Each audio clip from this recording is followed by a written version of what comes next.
Welcome to the Manila Bulletin Daily Rundown, where we bring you the latest stories that matter to Filipinos straight from the heart of the Manila Bulletin newsroom.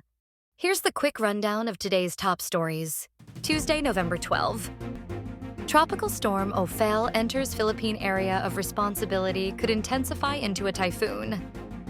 The Philippine Atmospheric, Geophysical and Astronomical Services Administration said the tropical storm east of Luzon entered the Philippine area of responsibility on Tuesday, November 12th, and was named Ofel. This is the third tropical cyclone to enter PAR this month and the 15th of the year. PAG-ASA is closely monitoring Ofel as it may intensify into a typhoon by Wednesday, November 13th, and make landfall over northern or central Luzon by Thursday afternoon or evening, November 14th. VP Sara on leaving politics. Time will come, but I need to answer to Filipinos first. Vice President Sara Duterte said that there will be a time for her to leave politics, but she has to answer first to the Filipino people who place their trust on her.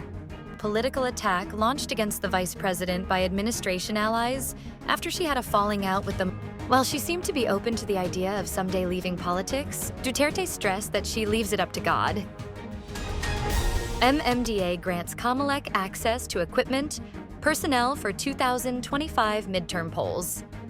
The Metropolitan Manila Development Authority has granted the Commission on Elections the access to its command center and personnel in relation to all election-related activities for the May 12th midterm polls. Aside from its command center and personnel, the MOA said that the COMELEC could also use MMDA's body-worn cameras for documenting election-related activities, two-way radios and other communication devices essential for field coordination, and trucks and other vehicles.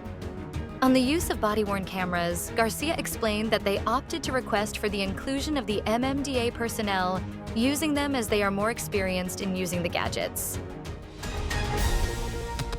Bulusan Volcano alert level back to normal. The Philippine Institute of Volcanology and Seismology announced on Tuesday, November 12, that it has downgraded the alert status for Bulusan Volcano from alert level 1 to alert level 0 due to a sustained decline in volcanic activity. Signs of imminent eruption, FEVOLCS warned that the 4-kilometer radius permanent danger zone around the summit should still be avoided due to the potential for sudden steam-driven eruptions, rockfalls, and landslides. UN rapporteur calls for failed trial for detained Tacloban-based journalist. A United Nations special rapporteur has called on the Philippine government to give a prompt and fair trial to detained community journalist Frenchie May Cumpio, who has been left to languish in detention. Irene Khan, the international body's special rapporteur on freedom of opinion and expression, expressed dismay at what she called as unjustifiably long pre-trial detention of Cumpio, who has been behind bars since February 2020. Rise in underemployment threatens government's vision of a middle-class Philippines by 2040. Propel the country to a predominantly middle-class society within the next 15 years, economists warned that a lack of quality, stable jobs poses a threat to this goal. The National Economic and Development Authority said that a strong middle class is crucial to achieving the Philippines' 2040 vision for a prosperous society, known as Ambisyon Natin 2040. However, local economists view the rise in underemployment in September as a troubling sign of a struggling workforce and limited job quality.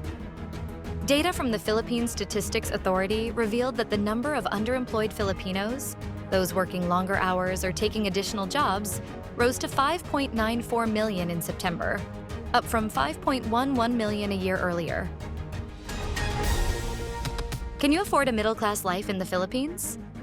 As money continues to pour into crypto following Donald Trump's victory last week, Bitcoin has climbed to yet another record high.